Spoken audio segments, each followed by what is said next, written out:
ஓரணியில் திரள்வோம் என்று உறுப்பினர் சேர்க்கைக்கு வீடு வீடாக மாண்புமிகு முதலமைச்சர் அவர்கள் இன்று சென்று கொண்டிருக்கிறார்.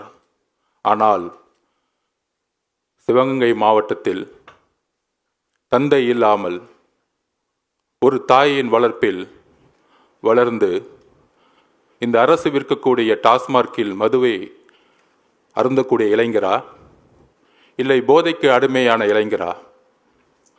அந்த இளைஞர் தேர்ந்தெடுத்த வாழ்க்கை இந்து அறநிலைத்துறை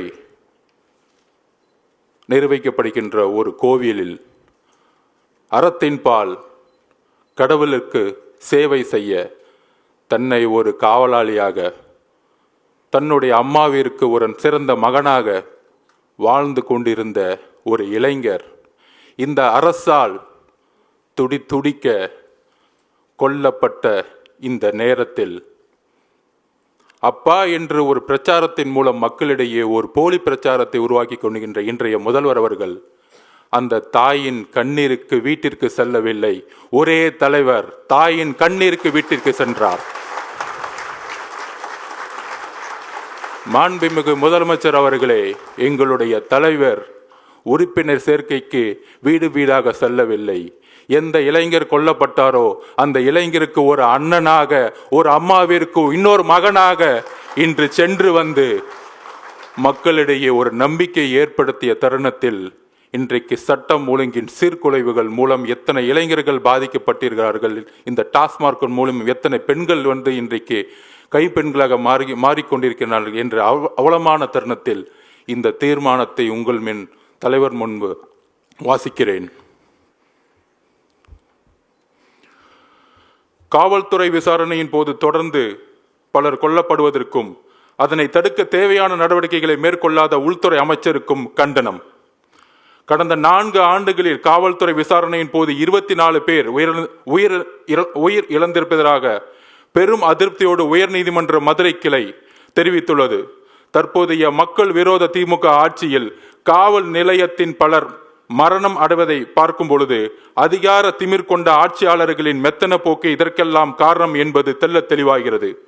அண்மையில் சிவகங்கை மாவட்டம் திருபுவனம் காவல் நிலையம் எல்லைக்கு உட்பட்ட மடப்புரம் கோவிலில் காவலாளி சகோதரர் அஜித் குமார் அவர்கள் தமிழ்நாடு காவல்துறையினால் கொடூரமான முறையில் அடித்து கொல்லப்பட்டதை அடுத்து தமிழ்நாட்டின் உள்துறை அமைச்சர் தொலைபேசி வாயிலாக நேர்மையற்ற முறையில் சாரி கேட்கிறார்.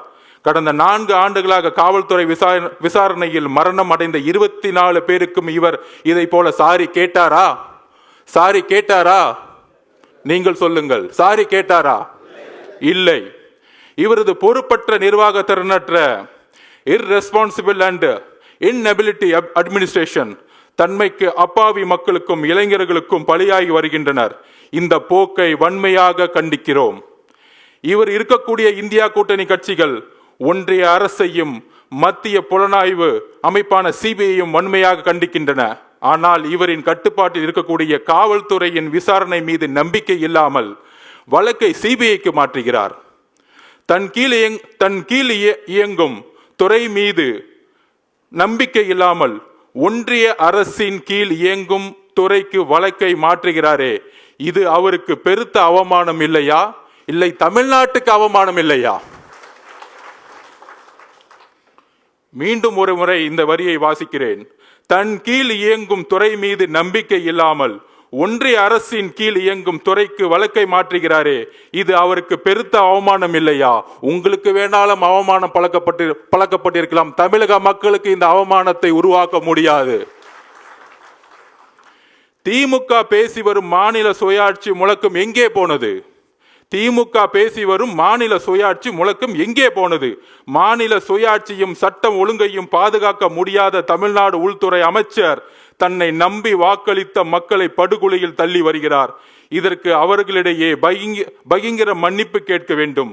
மக்களை பாதுகாக்க திறனற்று கொடுங்கோல் ஆட்சி நடத்தி வரும் உள்துறை அமைச்சர் தமிழ்நாட்டின் இந்த அவல நிலைக்கு தார்மீக பொறுப்பேற்று பொது மன்னிப்பு கேட்டு, நீங்கள் சாரி கேட்பது அஜித் இளைஞர்கள் மட்டுமல்ல, ஒட்டுமொத்த தமிழர்களுக்கும் பொது மன்னிப்பை கேட்டு தனது பதவியை ராஜினாமா செய்ய வேண்டும். உள்துறை அமைச்சராக நீங்கள் நீடிக்க கூடாது. என்று இந்த செயற்குழு வலியுறுத்துகிறது தலைவருடன் ஆணையுடன். நன்றி, வணக்கம்.